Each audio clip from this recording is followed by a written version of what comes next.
Bueno, aquí nos encontramos nuevamente en una nueva clase de Derecho Público Provincial y Municipal de la Universidad Nacional del Comahue.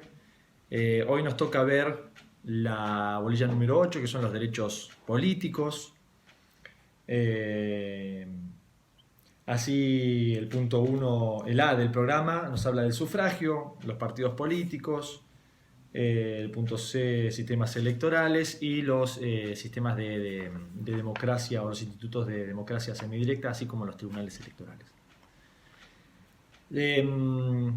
Todos estos puntos del programa están dentro de lo que se denomina los derechos políticos, en virtud del cual fue, gracias al constitucionalismo clásico de finales del siglo XVIII, que tuvieron como consecuencia la incorporación en forma positiva a las cartas fundamentales de los ideales de la libertad, de la Revolución Francesa y de la Constitución norteamericana de 1789. Como consecuencia de esto se dictan las constituciones en forma escrita y se le da lo que se denomina la protección a los ciudadanos de un determinado país, dándole así, constituyendo y garantizando los derechos y las libertades frente al poder del Estado, porque esto es lo que busca el constitucionalismo al declarar o al positivizar los derechos en forma de declaraciones escritas, darle seguridades al individuo frente a la potestad del Estado. Esto se va a completar con el constitucionalismo social, con la incorporación de los derechos de los trabajadores, los derechos de la protección de las mujeres y de los sectores que necesitan de acciones positivas por parte del Estado, ya en nuestra Constitución Nacional a partir de 1949, con la incorporación del artículo 14 bis y demás. Pero en esta parte de los derechos políticos, que son aquellos que le corresponden a todos los ciudadanos por el hecho de ser tales y le da la posibilidad de ejercer el derecho al voto, y no solamente ejercer el derecho al sufragio propiamente dicho, que es el derecho electoral positivo, sino también a la posibilidad de postularse para ejercer cargos políticos elegibles por el electorado en general. Entonces vamos a tener por un lado el derecho electoral positivo, que es la posibilidad de hacer efectivo el ejercicio del voto, y por otro lado el derecho electoral pasivo, que es la capacidad de ser o de postularse para cargos públicos electivos.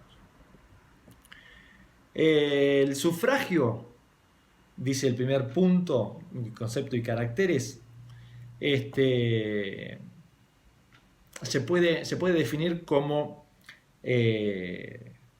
una función pública de naturaleza política de carácter individual. Claro, esto está determinado o definido como la base para el funcionamiento de la democracia. No hay real democracia sin la utilización o el ejercicio del voto, que es la forma en que uno de los principios republicanos se pone en funcionamiento, que lo habíamos mencionado en la bolilla 3 cuando hablamos dentro de los principios republicanos, la soberanía que reside, el poder reside en el pueblo. Esta facultad que tiene el pueblo de autorregularse, de elegir a sus instituciones, de regirse por las instituciones a nivel nacional, por supuesto, a través del sistema representativo republicano. Ya el artículo 1 de la Constitución Nacional nos hablaba que la Constitución adopta para su gobierno el sistema representativo republicano. Y esto lo tenemos que tener muy en cuenta porque toda esta bolilla se va a basar en esta forma de gobierno representativa, que es aquella en virtud del cual el pueblo no delibera ni gobierna, sino a través de su representante, como lo establece el artículo 22 de la Constitución Nacional.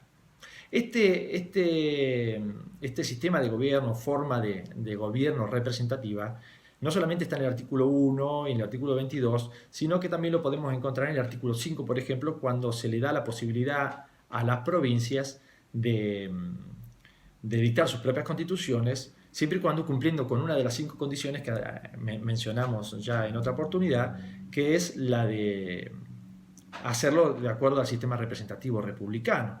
Lo vimos también cuando vimos intervención federal y garantía federal del artículo 5 y 6 respectivamente.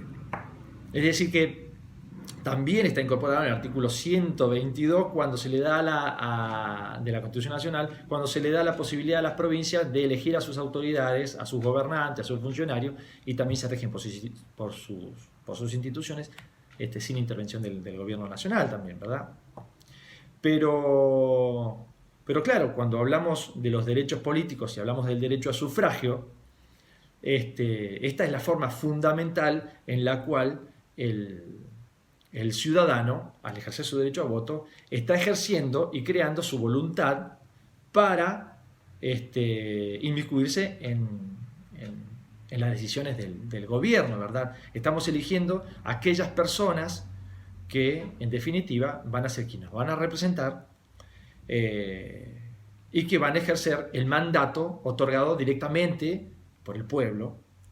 Y ya vamos a ver cómo, a través de los partidos políticos, que estos son los que ejercen el monopolio de las candidaturas para cargos públicos electivos, pueden proponer candidatos que son los que después vamos a elegir directamente cuando vayamos a ejercer nuestro derecho al sufragio. El artículo 37 de la Constitución Nacional establece que la Constitución garantiza el pleno ejercicio de los derechos políticos con arreglo al sistema de la soberanía popular. ¿Ven? Ahí tenemos nuevamente cómo a través de la Constitución Nacional se le da, se hace mención a la soberanía en el pueblo, ¿verdad? Y asimismo manifiesta que el sufragio va a tener determinadas características como ser universal, igual, secreto y obligatorio.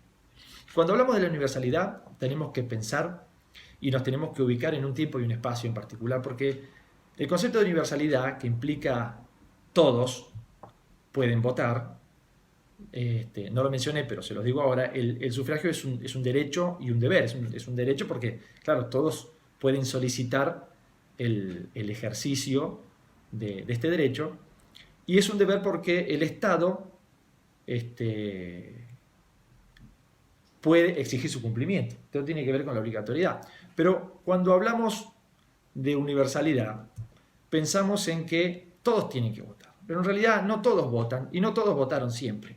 A partir de 1912, con la ley Sáenz-Peña, dictada en aquella oportunidad, la universalidad se pensaba en la universalidad de los hombres, es decir, que las mujeres no votaron sino hasta 1947. De manera que esta universalidad hay que seguir entendiéndola en virtud de cómo la norma reglamenta este concepto de universalidad.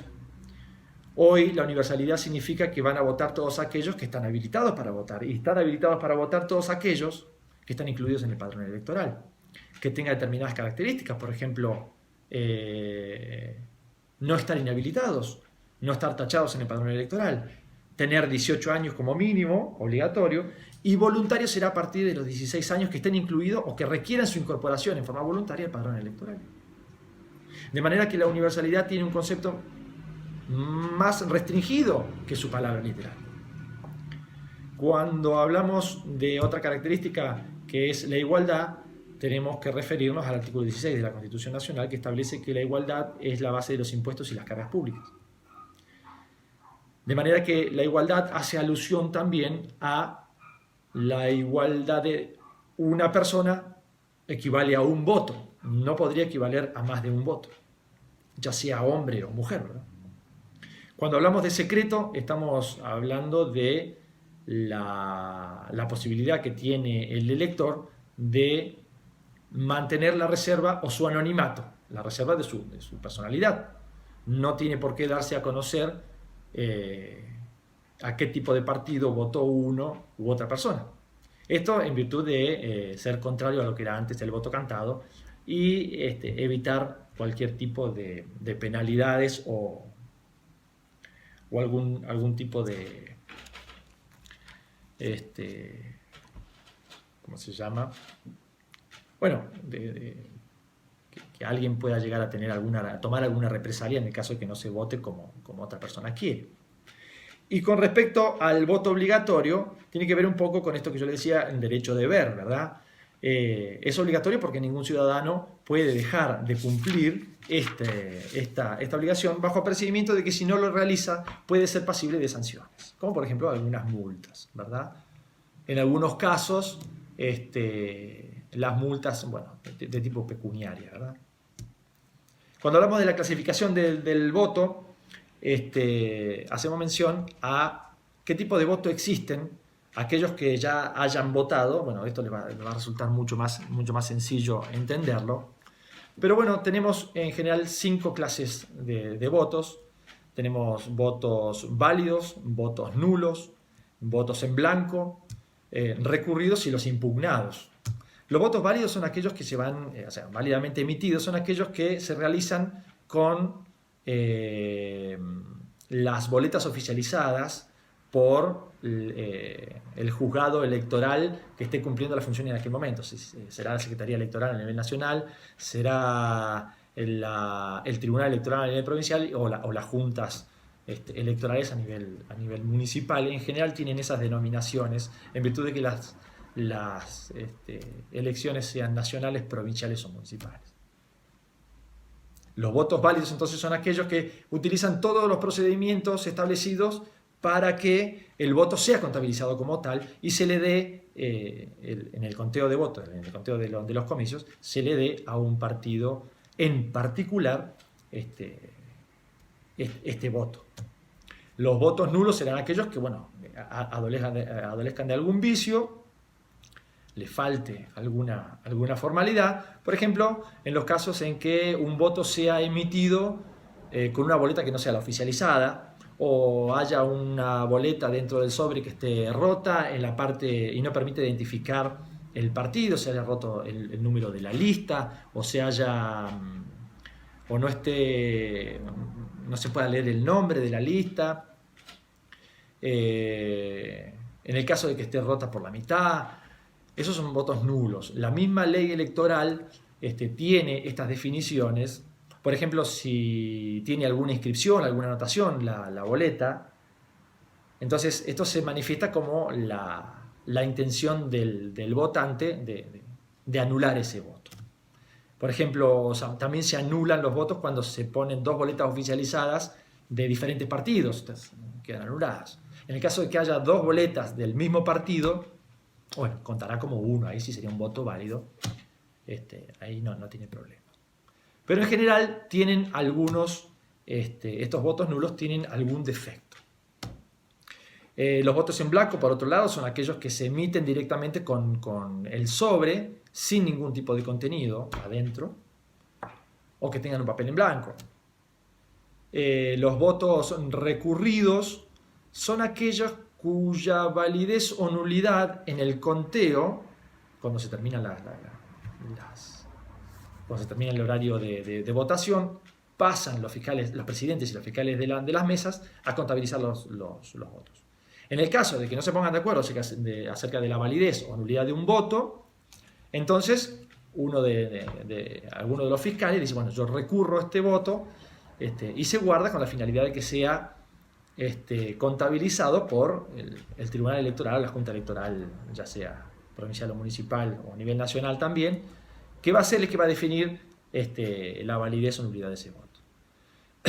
Con respecto a la otra clase de voto, que es el voto impugnado, tiene que ver con la identidad del elector. Es decir, cuando no se sabe a ciencia cierta o no se puede, en virtud de una serie de preguntas que le hace el presidente de mesa al elector con respecto al documento que lleva, y no se puede determinar la identidad de esta persona, bueno, en este caso el voto no sería nulo, sino que se lo deja votar, se le permite ejercer su derecho al sufragio, pero en el sobre le ponen un sellito que dice impugnado o lo identifica como impugnado.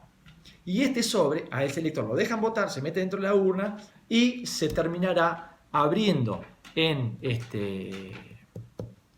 en el Tribunal Electoral que vaya a darle validez a las elecciones para determinar si este voto es válido o no. Se lo sumará al partido correspondiente o no se lo sumará. Pero tiene que ver justamente con la identidad de la persona que esté ejerciendo su derecho al voto. Cuando habla el programa de las condiciones y requisitos para su ejercicio, tanto la ley nacional como las constituciones provinciales y las leyes provinciales ¿cómo se llama?, de partidos políticos, o la ley que establece los derechos políticos, establecen que van a tener la posibilidad de votar todas aquellas personas que tengan mayor de 18 años, esto tiene la obligatoriedad, ¿no? Mayor de 18 años y que estén incluidos en el padrón electoral, sin que tengan ningún tipo de inhabilidades. Por supuesto que podrán votar los ciudadanos que sean nativos, los naturalizados o por opción. Los nativos son aquellos que han nacido en la República Argentina y que estén, que tengan el documento nacional de identidad y estén inscritos en el registro civil y capacidad de las personas. Los naturalizados son aquellos extranjeros que tengan el procedimiento establecido específico para obtener la carta de ciudadanía. Es decir, que esto es un proceso judicial que se realiza solamente frente a la justicia federal. Y aquellos que pueden realizar la opción son aquellas personas nacidos en el extranjero, hijos de ciudadanos argentinos, de nativos, que tengan la posibilidad de optar por la nacionalidad argentina cuando cumplan 18 años de edad. Entonces, estos son los requisitos para poder ejercer el derecho al voto. Los extranjeros, y esta es una pregunta frecuente, preguntan, ¿pueden votar? Sí, claro, pueden votar, pero no pueden votar en las elecciones nacionales ni en las provinciales. Solamente pueden votar, dice las constituciones provinciales, en las elecciones de los municipios. Es decir, que pueden votar los extranjeros que acrediten, por ejemplo, en Río Negro, una residencia inmediata al tiempo de la elección, ¿verdad?, de 3 años. En Neuquén, por ejemplo, los extranjeros también pueden votar en los comicios municipales, toda vez que tengan una residencia de 2 años inmediata a la elección que yo vaya a realizar. No solamente los extranjeros pueden ejercer el derecho al voto, sino que también pueden postularse para cargos públicos electivos a nivel municipal. Están excluidos, o sea, inhabilitados, aquellos que, no tienen el derecho a votar, aquellos que no estén incluidos en el padrón. Esto es por base. Siendo argentino, con la mayoría de edad, si no se hizo el trámite respectivo y está incluido en el padrón donde quiera esta persona votar, no va a poder votar, simple y llanamente. Esto se da como consecuencia cuando hay personas que se han cambiado de domicilio, de hecho, pero no han hecho el trámite del cambio de domicilio en la policía o en el registro civil respectivo. Entonces dicen, bueno, voy a votar a una mesa, no sé dónde votar, no me dejan votar. Claro, no puedo votar. En esa mesa no puedo votar. Tengo que votar en la mesa donde estoy inscrito. Pero las inhabilidades son aquellas que impiden, de alguna manera, ejercer el derecho al voto. ¿Por qué? Porque o son personal de seguridad, personal de gendarmería o del ejército, de la policía, o están ejerciendo algún cargo. Entonces no les permiten votar o no tienen la obligación tampoco de votar. Pero están excluidos o inhabilitados, por ejemplo, aquellas personas que, dice el Código Electoral de de Río Negro, por ejemplo, aquellas personas que dice dementes declarados tales en juicio, aquellas personas que judicialmente existe una sentencia que les impide ejercer el derecho al voto por un proceso de capacidad en el que específicamente se le haya prohibido ejercer este derecho político. Los penados, los condenados, mientras apenas de reclusión de la libertad, ¿verdad? Prisión o reclusión, por el tiempo de la condena. Y hay algunos otros casos más que dice la ley, los condenados por delitos de deserción calificada, bueno, por el doble del término de la condena. Bueno, con esto tendríamos el primer punto, ¿verdad? El segundo punto habla en general, de partidos políticos. Dice funciones, organización, reconocimiento, financiamiento, selección de candidatos, bien, y la propiedad de las bancas. Los partidos políticos en nuestra Constitución no estuvieron reconocidos sino hasta el año 1994, en donde la reforma de ese año los incorporó en el artículo 38. Antes de 1994 se los tenía reconocidos a través del artículo 14 de la Constitución del derecho de asociación libre, y en el artículo 33 cuando habla de los derechos implícitos, es decir, que remitía a tratados internacionales como por ejemplo los tratados o los pactos internacionales de derechos civiles y políticos, ¿verdad? Pero ya les digo, no fue sino hasta el año 1994 en que se le dio jerarquía constitucional, y lo podemos, por supuesto, encontrar definidos en el artículo 38. Los partidos políticos en general cumplen diferentes funciones, entre ellos, y las más importantes, forman ideas políticas, conglomerados de ideas que van a tender a perseguir su instalación o participación o influencia en la política nacional. O sea, los partidos políticos buscan la obtención del poder.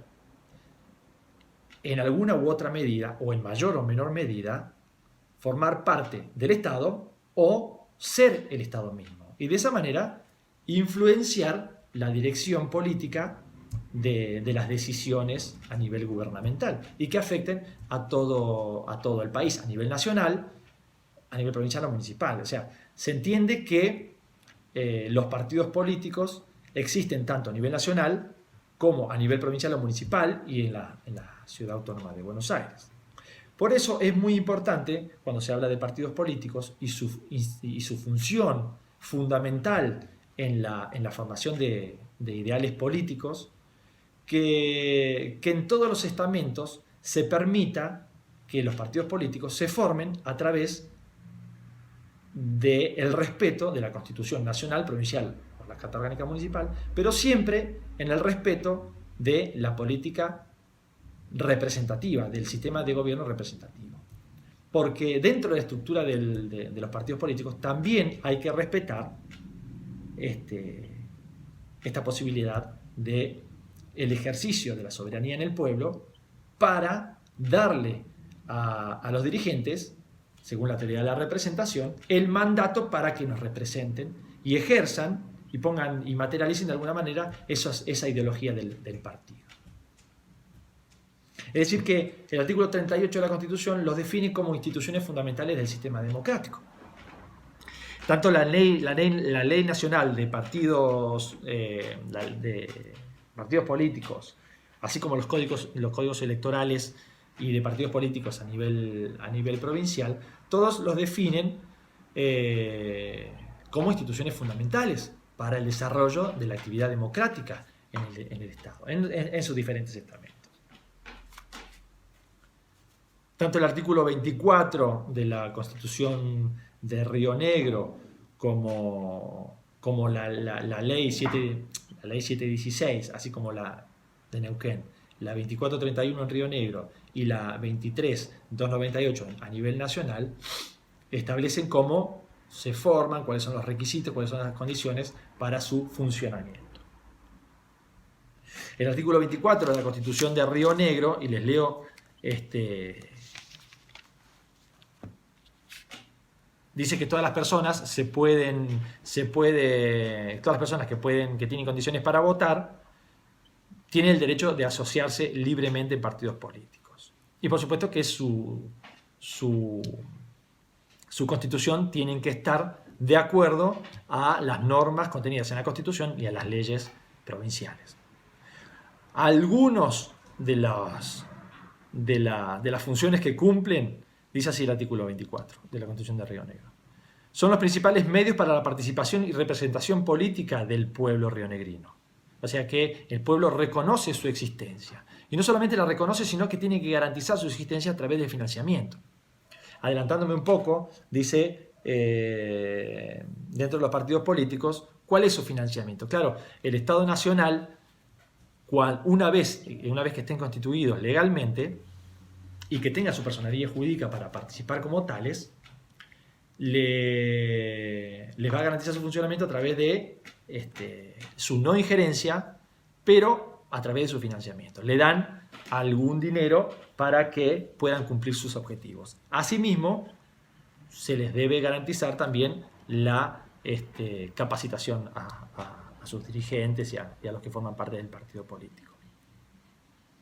Si bien los partidos políticos tienen la posibilidad de funcionar sin injerencia del Estado, de ninguno de los niveles del Estado, al darle y proveerle dinero, el Estado puede exigir que digan cómo está constituido su patrimonio y además digan cuál es el destino de su fondo. Esto es un poco la injerencia mínima que tiene el Estado al proveerles de dinero y decirle, bueno, claro, díganme cómo está compuesto su patrimonio, quién lo financia y díganme más o menos cómo se destinan o a dónde se destinan los fondos. Este es un control mínimo que tiene el Estado sobre los partidos políticos.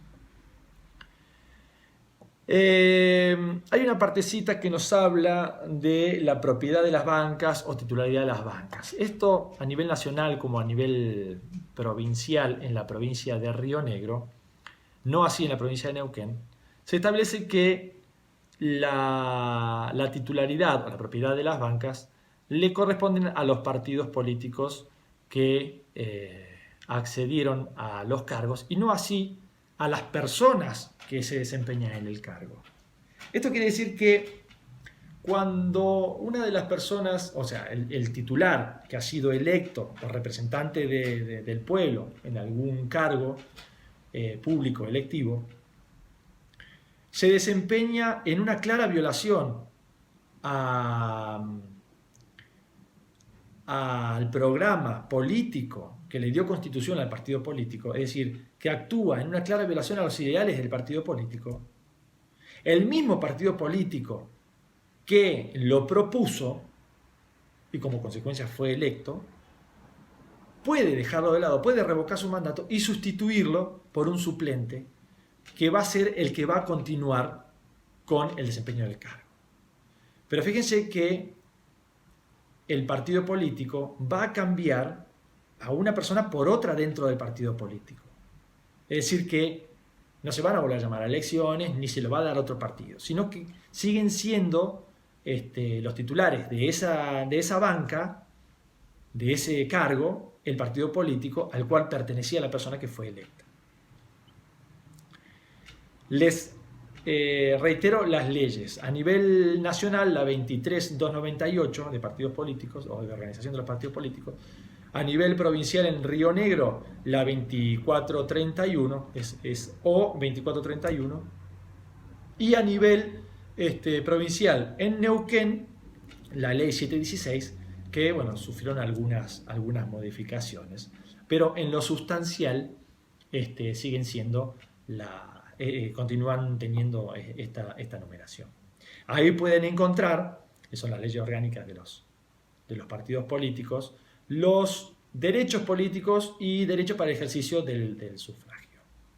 No me quiero extender demasiado con esto por obvias razones, porque en realidad cuando subimos a la plataforma de YouTube, las cargas son muy lentas y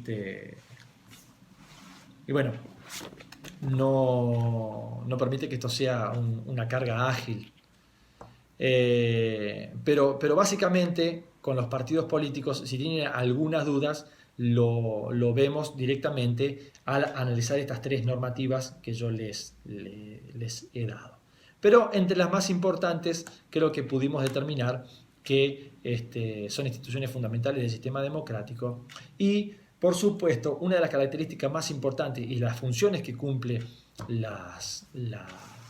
los partidos políticos es la de tener el monopolio de la presentación de las candidaturas para cargos públicos electivos. Es decir, no hay forma de que el electorado pueda elegir a un representante si no ha sido previamente seleccionado por un partido legalmente constituido, con todas las formalidades de la ley, en virtud del cual se hayan realizado selecciones o elecciones internas a cada partido, que van a ser los que en definitiva van a postular a los candidatos para ejercer estos cargos públicos. Ejemplo, a nivel nacional existen partidos de tipo nacionales o provinciales o distritos, se denominan. Los nacionales son los únicos que pueden candidatear personas para ejercer el cargo de presidente y vicepresidente de la nación.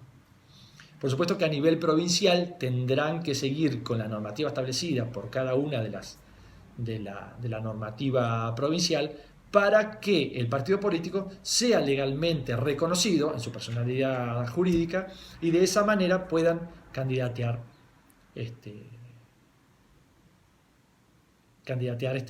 personas que van en definitiva a desempeñarse como representantes del pueblo. Es decir que nos vamos a dirigir a estas tres normativas que yo les acabo de mencionar para ver cuáles son los requisitos en virtud de si necesitan un porcentaje entre el 2, el 3, el 4% de los padrones electorales para constituirse como tales. Por supuesto que dentro de las características que tienen que tener los partidos políticos se habla de que tienen que tener por ejemplo, un acta de constitución o tienen que tener un nombre, por supuesto, adoptado a esa asociación que quieren representar. Tiene que tener, y esto es fundamental, tiene que tener una carta orgánica o un programa o bases de acción política. Se denomina que ahí están todas las ideologías necesarias para poner en funcionamiento del partido político. ¿Por qué es importante esta ideología y que esté plasmada en una carta orgánica o en un programa o base de acción? Porque tiene que ver con la titularidad de las bancas. Y esto que mencionamos hace un rato. La flagrante violación a los ideales políticos de un partido en el ejercicio o en el cumplimiento de un cargo va a hacer que el partido político le pueda exigir la vuelta a las bases ideológicas del partido o la revocación del mandato y la sustitución por un suplente. ¿Estamos?